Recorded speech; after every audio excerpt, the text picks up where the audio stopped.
السلام عليكم ورحمة الله وبركاته. أنا الدكتور سعيد محمد عبد القادر، فنان تشكيلي، وكنت كمان أول الجمهورية لأول دبلوم خط عربي في مصر. وبالحقيقة إن الخط العربي استهواني أكتر من الفن التشكيلي في بداياتي. فكنت في مرحلة الابتدائي اللي كان بيدرس لي اللغة العربية كان هو مدرس برضو للخط العربي، وهذا الرجل له فضل كبير جدا على الخط العربي أكتر من غيره، مع احترامي طبعا للأستاذ الكبير الأستاذ محمد إبراهيم والأستاذ محمد عبد القادر، اللي الناس كلها بتفكر إن أنا ابنه لأن أنا سعيد محمد عبد القادر. المهم إن أنا في الابتدائي لقيت الأستاذ أحمد الحسيني أبو الروس، ده الإنسان الوحيد اللي عمل المشق لأول مرة للخط العربي في الخط الرقعة، كراسة رقعة وكراسة نسخ. حتى كل الأقدم كلهم خدوا الأبجدية بتاعته وصوروها ونزلوها في الكتب اللي بيعملوها وباسمهم، ولكن الفضل يرجع لربنا إنه هو اللي ألهم الأستاذ أحمد حسين أبو الروس إنه يديهم الأبجدية. هذا الرجل في تانية ابتدائي حصل إنه كتب كلمة الربيع على السبورة بالطباشير، طبعا كان أيامها، فعملها بطريقة أغصان الشجر. أنا عجبتني جدا جدا واستهوتني. هو قاعد بيشرح الدرس بتاع العربي، أنا نسيت نفسي ومسكت الكراسة وقعدت أحاول مرة واثنين وثلاثة وأقطع في الورق وبتاع عشان أقلده، عايزها تطلع زيه، مفكر إن أنا يعني اللي أنا ما عنديش مساحة من الفكر بتاع الخط العربي أبدا، إلا إني حاولت. ففجأة لقيته حط إيده على كتفي، جالي من ورا كده وقال لي: أنتم خسارة فيكم التعليم، قاعد أنا أتعب نفسي وأقطع في قلبي عشان أعلمكم، وبسلامتك قاعد بتشخبط، وريني الكراسة. وراح شادد الكراسة، فلقى ان انا بقلد الخط بتاعه كأن نار ورميت عليها ميه، هدا قوي. وقال لي: يا ابني يا حبيبي، انت بتقلد اللي انا عامله ليه؟ قلت له: اصله حلو قوي. قال لي: طب ما الاحلى انك تشوف الدرس اللي انا بدرسه وبعدين تعالى لي في الفسحه. كان الفسحه ساعه ايام زمان، وكان فسحتين في اليوم. فقال لي: تعالى لي، وقال لي فين المكان وبتاع، وانا هبدا العب.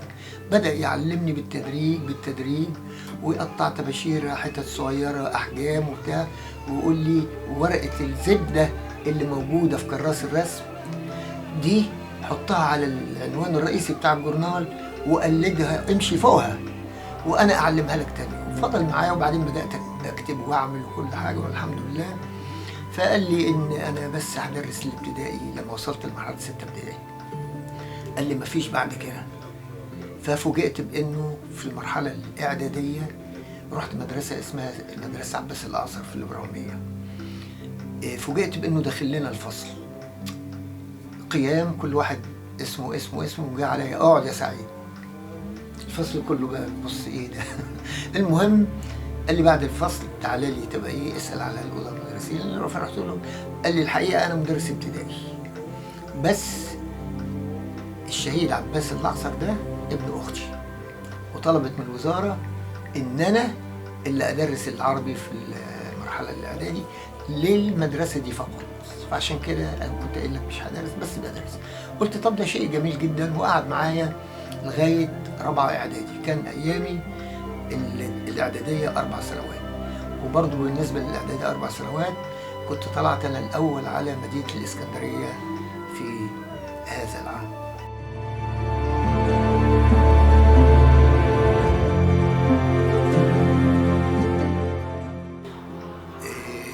بالنسبه للناحيه الفنيه، انا حبيت ان انا امشي في طريق الفن التشكيلي بالاضافه للخط العربي، وجدت ان الاثنين توأم لا يمكن انفصالهم عن بعض بالنسبه ليا، مش بالنسبه لاي واحد.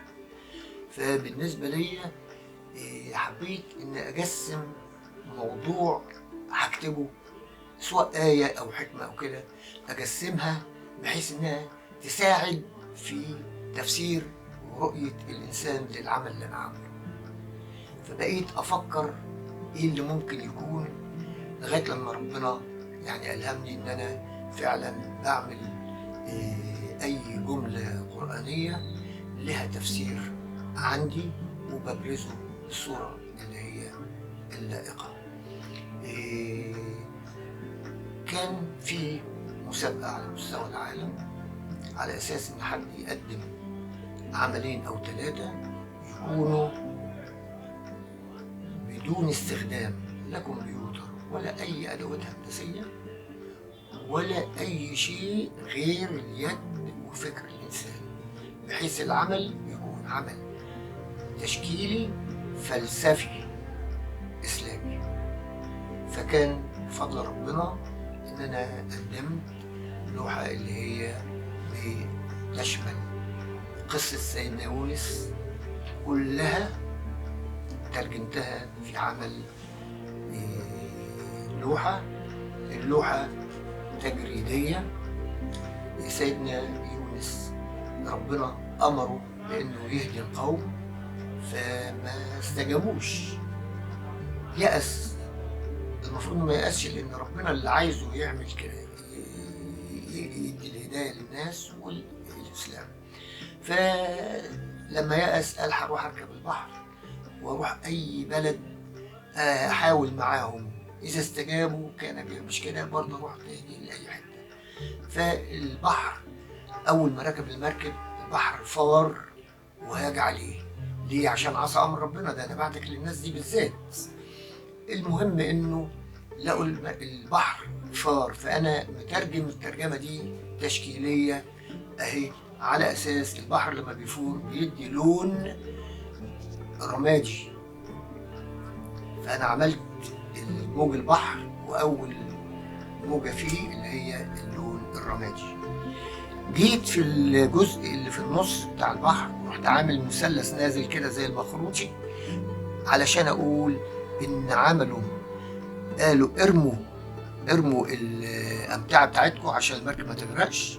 رموا الأمتعة ما نفعش، قالوا يبقى هنعمل قرعة ونرمي كل واحد عبال ما يستقر المركب عشان ما نغرقوش كلنا. فجت 7 مرات على سيدنا يونس.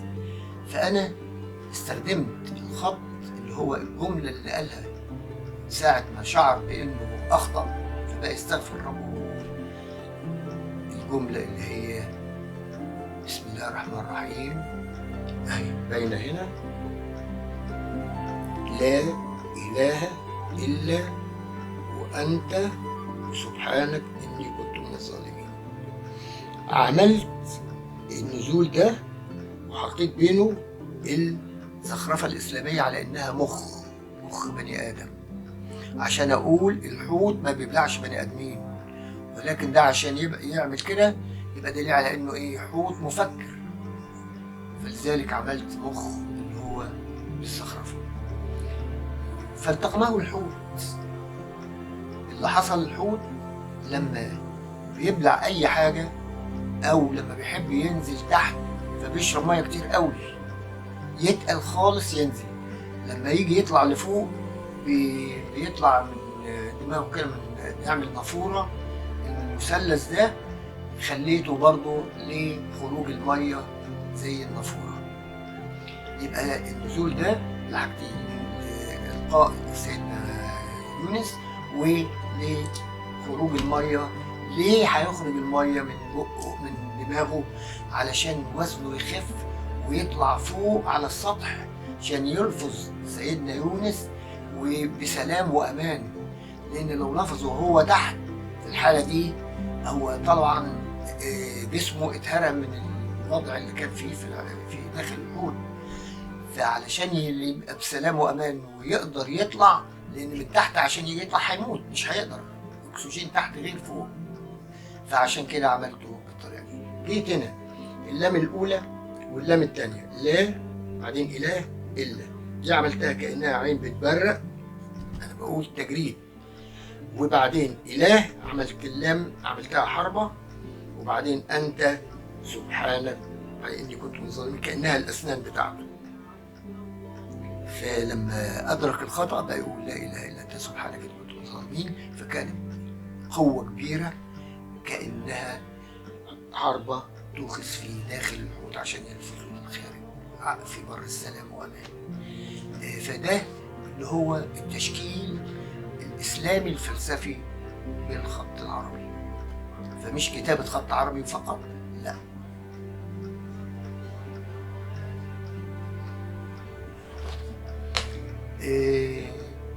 دي قدمتها، فالحمد لله هي واحدة تانية اللي هي اليوم أكملت لكم دينكم وأتممت عليكم نعمتي ورضيت لكم الإسلام دينا. اللوحة دي أنا عامل الألف لام على هيئة مئذنة وفيها الهلال فوق، وبعدين نستخدم الهندسة بحيث إن الألف لام مع الامتداد بتاع كلمة اليوم يعني أعملها كده بميزان علشان إيه؟ علشان يحصل اتزان والمئذنة ما تاخدش التقل بتاعها وتقع، فبستخدم الهندسة في نفس الوقت، التشكيل الهندسي. فجيت وحطيت الألف لام وحطيت داخل من الزخرفة بتاعتها لون كتبت بيه على هيئة الشمس بسم الله الرحمن الرحيم، وعشان أعمل الترابط أول سطر بنفس اللون.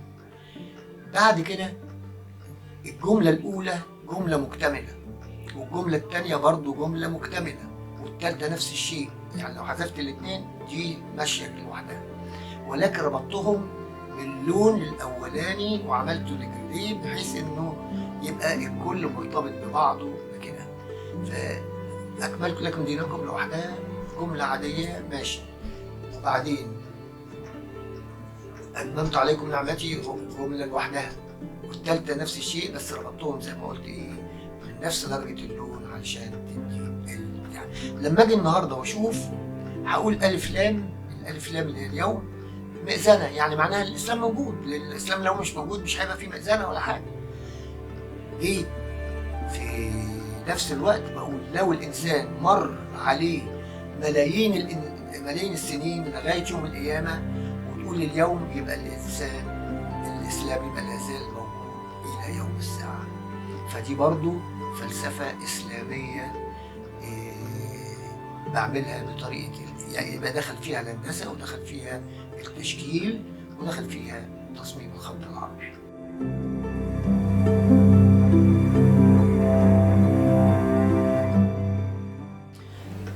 عايز اقول ان انا ما استكفتش بس بحكاية التصميمات الاسلامية والخط العربي، ده شيء جميل طبعا، ولكن حبيت ان انا اكسر القاعدة بان ده فنان بيرسم بس او ان ده بيكتب خط بس، لا، انا تخطيت الحدود دي كلها والحمد لله بتوفيق ربنا طبعا.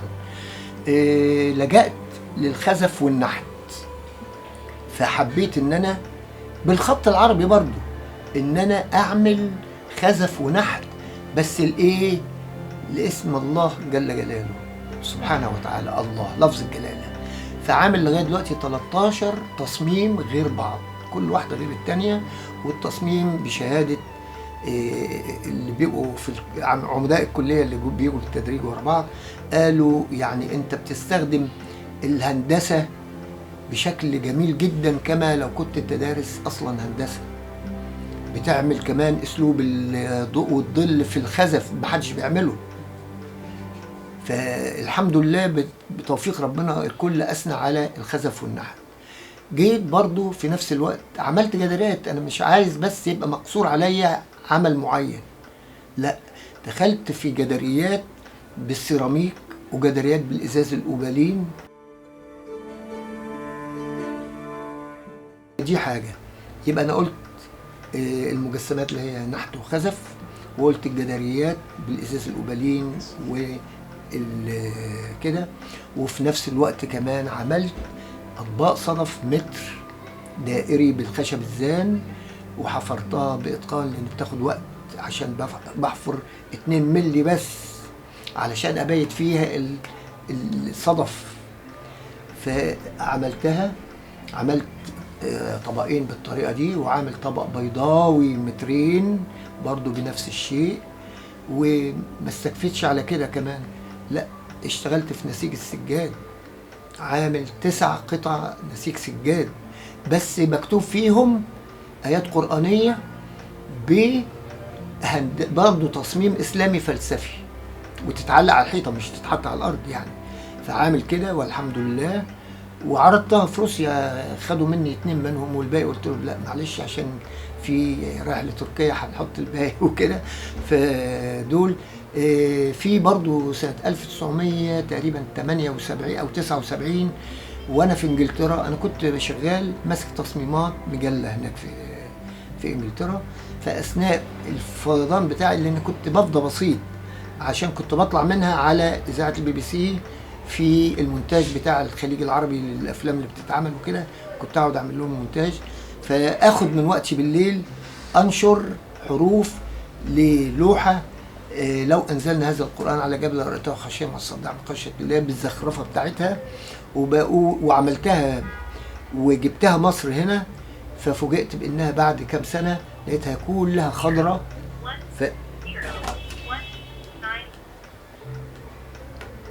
فلقيتها جنزرت كلها. فرحت لواحد بتاع طلاق معادن، فبقول له هي اخضرت. قال لي انا عايز اعرف اطليها لك يعني هلمعها لك وكله هتبقى حلوه جدا. فلو حطيتها بعد فتره هتطوس تاني وتدي اخضر زنجره، ولكن لازم دي عايزه عمل كبير خساره. لازم ننزلوا مع بعض نشتروا قطع الذهب. الكلام ده كان سنه 78 تقريبا. قال لي نشتروا حته دهب. كان دهب ارخص من دلوقتي طبعا بمراحل. اشترينا حته دهب، وطبعا حط الحروف في حوض والسلك والحامض وبتاع، وطلعها لي بميه الدهب كلها. فمن سنه 80 لحد اليوم ما كانها لسه معموله دلوقتي عشان ده دهب. فعامل الزخارف الاسلاميه اللي فيها ما حدش عملها قبل كده خالص، وزخارف اسلاميه ايوبيه عاملها كل حروف الصعود بتاع الالفات ملمس للزخرفه، لقمه الزخرفه، عشان اقول لولا التلامس ما يحصلش تصدع الجبل. وراعيت الهندسه برضو ان انا في الوسط حطيت كلمه الجبل في نص اللوحه بالظبط، وبعدين اليمين والشمال قد بعض. فعملت الزخرفه في وسط اللوحه بسيط جدا علشان مركز الثقل في الوسط، انما الجنبين فلازم بيبقى كأنها خيمة وتد يمين وشمال. فبقت كتلة زخرفة كبيرة في اليمين وتقابلها في الشمال. فبرضه لوحة مش بسيطة، وفيها فكر وفيها فلسفة وفيها كل حاجة الحمد لله. وبرضه هنعرضها إن شاء الله دلوقتي. فدي حاجة. عايز أقول حاجة، في ناس بتستغرب يقولوا أنت بتروح تصطاد وبتربي قطط وكلاب، بتجيب وقت منين وأنت مشغول بالتصميمات؟ وكل تصميم على حسب المشاهدين بيقولوا كل تصميم عبارة عن مدرسة خاصة قائمة بذاتها. الحمد لله. ففكر كبير بفكر يعني بروح اصطاد سمك، وانا بصطاد مخي برضو بيفكر في جملة معينة عايز اعملها هتبقى ازاي. فوقت فراغي اللي هو البسيط فبفكر برضو في العمل اللي انا بعمله، لان نفسي ان انا لما اموت اكون سايب قدر كافي للجيل الجديد يشوف ان الوقت ثمين جدا والوقت بيضيع بسرعة. ولكن بنصح الشباب ما تيأسش من حكاية ان الوقت بيجري، لا ده انت عندك عزم المفروض وعندك فكر الحاجة معينة ما تنامش الا ما تنفذها. انا ساعات ببدأ في لوحة الساعة مثلا 12 الظهر، يطلع عليا تاني يوم وانا قاعد مع اللوحة، لان بيحصل توحد في الحالة دي.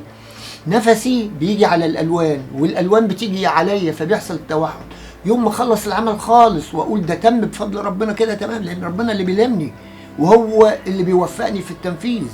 فانت لما تعتمد على ربنا وتكسر حاجز الخوف اللي انت بتخافه وتقول الوقت ما يكفي، لا بيكفي. ففي الحالة دي بتقدر تعمل عمل واثنين وثلاثة. انت اللي بتسخر الوقت لخدمتك، مش الوقت اللي بيسخرك انت لخدمته، لا. فانا عايز الشباب يسعى وهيلاقي الوقت. يعني انا في معرض كان في القاهرة في اللي هو نقابة الصحفيين، بيقول لي ده انت مدرسة لوحدها وفكر لوحده، ودي اسلوب مدرسة تانية ودي تالتة. ازاي؟ قلت له ازاي؟ ربنا، الجأ لربنا، ربنا يساعدك. هو ربنا معانا، هو اللي بيلهمنا. يعني ما بعملش الشغل ده، ربنا اللي بيلهمني بالفكرة وبيلهمني ان انا انفذها، وبيساعدني في تنفيذها لان انا بكتب ايات قرآنية. فواحد من الجمهور طلع مرة واحدة كده وصار: ازاي بتعمل الحاجات دي كلها؟ انت بتبقى يا اما قاعد بتشتغل لوحات، وبعدين بتجيب فكرها منين كل واحدة والتانية، وهي كل واحدة غير التانية، وبعدين انت الصبح بتبقى مثلا بتروح معارض، قاعات معارض عشان تتفق تعمل معارض جماعية ومجانية، وبعدين في نفس الوقت كمان بتنفذها امتى وبتريح امتى؟ وازاي بتعمل كل ده؟ امال احنا مش قادرين نعمل اي حاجه من اللي انت بتعملها ده كله، كل حاجه غير الثانيه. قلت في نفسي: اعوذ بالله من الشيطان الرجيم، بسم الله الرحمن الرحيم، قل اعوذ برب الفلق من شر ما خلق، من شر غاسق اذا وقب، من شر النفاثات في العقد، من شر حاسد اذا حسد. لانه بتحسدني بدل ما تطلب لي من ربنا انه يمدني بتوفيق اكبر واكبر، ولو ان انا يعني مسخر الوقت تقريبا من وقت نومي. فارجو ان الناس لما تحضر في معرض تراعي ان المعرض ده بياخد من وقتي ومن جهدي ومن صحتي، تطلب لي ان من ربنا يوفقني اكتر واكتر، ويبعدوا العين الحاسده. يعني حرام، لان بامانه انا هقول اللي حصل ده كان في القاهره. ركبت القطر عشان ارجع اسكندريه، لقيت نفسي منهار. اتصلت باخويا الله يرحمه، كان عميد في البحريه، اتصلت بيه قلت له: هات حد معاك من ولادك وتعالوا لي، انا في العربيه رقم كذا، تعالوا خدوني. قال لي، قلت له: عشان معايا شيله تقيله، وانا ما معيش شيله ولا حاجه، بس علشان ما يتفجعش ويجيني ويدور عليا في بين العربيات. جم سندوني تقريبا، شالوني وعلى المستشفى على العنايه المركزه من العين اللي صابتني من ده. انا ما بقولش مين هو، خلاص الله يهديه ويصلح له حاله ويسترني. فيعني الفنان غلبان غلبان غلبان. فأرجو ان انتوا تحضروا معارض ولولادكم يحضروا معاكم عشان يتربى فيهم ذائقة الفن من وهم صغيرين، وتعرفوا ان الفنان غلبان بجد، وتدعوا له وربنا يلهمني الصواب دايما، ويلهمكم انتوا كمان القدرة على انكم تشوفوا الاعمال بصورة وبعين صح. لان انا بعمل اعمال، مش انا بتكلم، انا فعلا بعمل اعمال فنية جميلة، ولكن ربنا يبعد عني شر اللي هم أدعياء الفن. شكرا لكم.